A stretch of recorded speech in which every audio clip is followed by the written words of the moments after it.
All right, everybody, it has now been a few hours since we put the pork in the fridge to sit with the rub. As you can see, it's already leaked some liquid out from, that's from all the salt that we put in that rub. So it's going to have lost that moisture, but that's okay because in the roasting process, it's going to just turn it into almost like a cured hammy kind of top situation.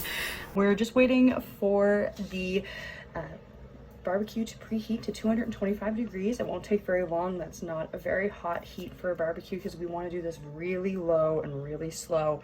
That's how you get that smoky flavor in. I'm going to be using an apple flavored smoking biscuit this time because I thought that might go really well kind of with that spicy cumin and paprika and cayenne base that we made for this. Thought that would be a fun treat. So we're gonna put this on to the barbecue for about 2 hours. You want to do 60 minutes per pound, and this is 2.5, so I might do 2.5 hours, but I'm going to keep an eye on it because we want the center temperature to be 140, and at 140 degrees in the center we are going to pull it off and let it rest, and it'll continue to cook because that's science and that's neat. I feel very binging with Babish as I do this. I'm sorry, Andrea, I love you. That's not what I'm trying to do here. So we're going to put that on and we're just going to smoke, and what I want to do is flip it every 20 minutes. Every 20 minutes or so when I need to replace a briquette, so I've got 6 of them, I'm going to flip it over and I'm going to mop it with a little bit more of the rub just mixed in with some apple cider vinegar, which I'll show you how to do here in a second. We're going to do that and just continuously be glazing it, trying to keep it moist, but also let the sugars and all that crisp up. All right.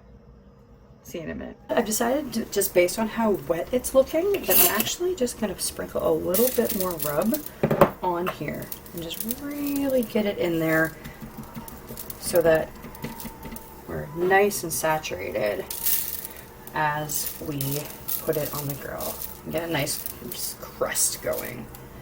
Because really, is there anything better than the burnt bits on pork? I don't think so. It's actual heaven on earth. Oh my god, I don't know if you guys can tell. I'll see if I can edit it so you can properly understand just how red and juicy and delicious this looks. Okay.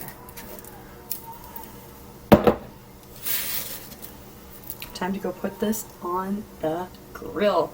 Now it is time to start smoking my pork loin. So we are going to set up the barbecue first. As you can see, guys, I have a really tiny little, portable gas grill. It's a propane 1-pounder. My deck is tiny. I live in the middle of Halifax, so I don't really have a yard, but I have a little balcony. And so I got this amazing little MasterChef grill from Canadian Tire, actually, and it was on sale for 50 bucks. It was an absolute steal. Keep your eye out for it. I've been really enjoying it. It's been really holding up. You wouldn't normally smoke something on a gas grill, but we're going to experiment with that today because apparently it can be done. And how we're going to do it is with smoking pucks and just low and slow heat. It's going to be an adventure. I'm going to try mop saucing, which is putting on a wet kind of glaze as it goes, and it kind of, in theory, will make a crispy, crackly crust on top of the salt rub there that we put on earlier. Let's see what happens. So this is a MasterChef smoking puck. MasterChef smoking puck, and this is a Bradley electric smoker apple flavored biscuit. What we're gonna do is, as I preheat the barbecue to 225, so that won't take very long at all, we're gonna put this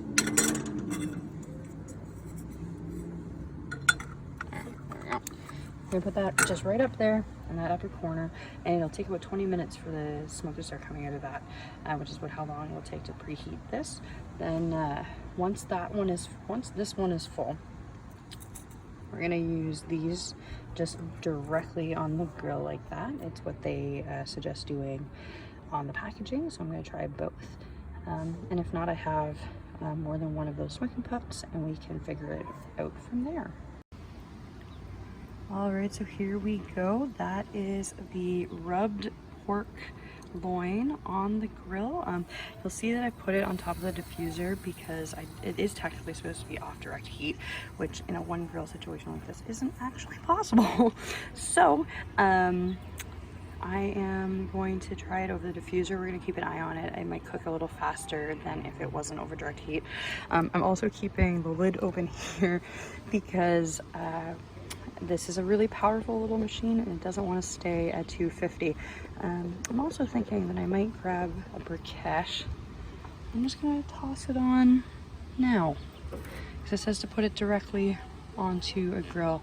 And I just want to make sure we're getting as much smoking action as possible. And plus this way we can kind of look at it as a test. So I'm excited. I'm going to come back in about 20 minutes. Oh my god, it smells so good, guys. All right, I'm gonna come back in about 20 minutes and check on it and see what's happening. Oh, real problem. I need to be doing this low and slow, and obviously that is not low, that's continually climbing. But as you can see, I barely have the gas on.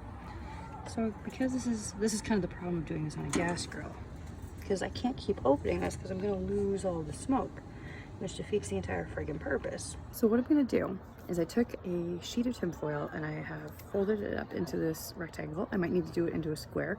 And I'm just gonna prop the lid open just like, well, this much, so that it gets a little airflow through there and hopefully keeps the temperature down. I'm obviously gonna lose a little bit of smoke, but I have a ton of these briquettes and I can just keep replacing them because I got them on sale. And that's what this is all about. It's about experimentation, and like I said, worst case scenario, we end up with barbecued pork. Best case scenario, it's slow cooked and it's beautiful and it's smoky, and I'm so excited. I wish you guys could smell it because I can already smell it just from where the sugar and the salt hit the hot grill. Okay, so what we're gonna do while we've got the pork roast out there going slowly, took a little while to regulate that heat, what we're gonna do is just whip up some mop sauce. It's what they do in the deep south, is that as they're slow roasting something and smoking it, they keep mopping it, sometimes literally with a mop if it's a whole hog, but they just keep adding it an extra layer of sticky sweetness, which I kind of really dig and what I'm craving today.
So we'll just brush this over the top of the roast every time we turn it. And if this burns, it shouldn't burn, even though there's a lot of sugar in it, it shouldn't burn because we're doing this low and slow. And speaking of, I'm gonna go back to checking on the temperature of that roast. Okay, so I think that I actually overcooked it. The thermometer went in at 160, so I am going to I'm going to pull it and let it rest a little bit. I just wanted to get it nice and caramelized. I put another mop on because this also took substantially less time than I thought it would. It only took about an hour instead of 2 hours. Let's try it out and we'll see you on the other side. All right, so here we go. This is pulled off. I'm gonna let it rest on a rack. I'm gonna cover it in tin foil, probably for 10 minutes or so, maybe 20. There's no real rush at this point. And then I am going to while this is resting, I'm gonna make that potato salad, and I'm gonna steam some green beans just so I can say I had something green as well. Because holy shit, bud, doesn't that look delicious? First time trying it. If I can do it, you can do it. All right, folks, I'm not gonna lie. I was worried that I had overcooked it, but it's actually perfectly juicy. I'm really excited by this. It's got a beautiful ring to it. You can see there, it did get some smoke on it. I'm excited to keep learning how to do this, but next up, let's plate this bad boy. All right, folks, I did it. That is a smoked barbecue pork loin, some delicious lemon basil vinaigrette potato salad, and some freshly steamed yellow beans from the garden. Enjoy the rest of your weekend.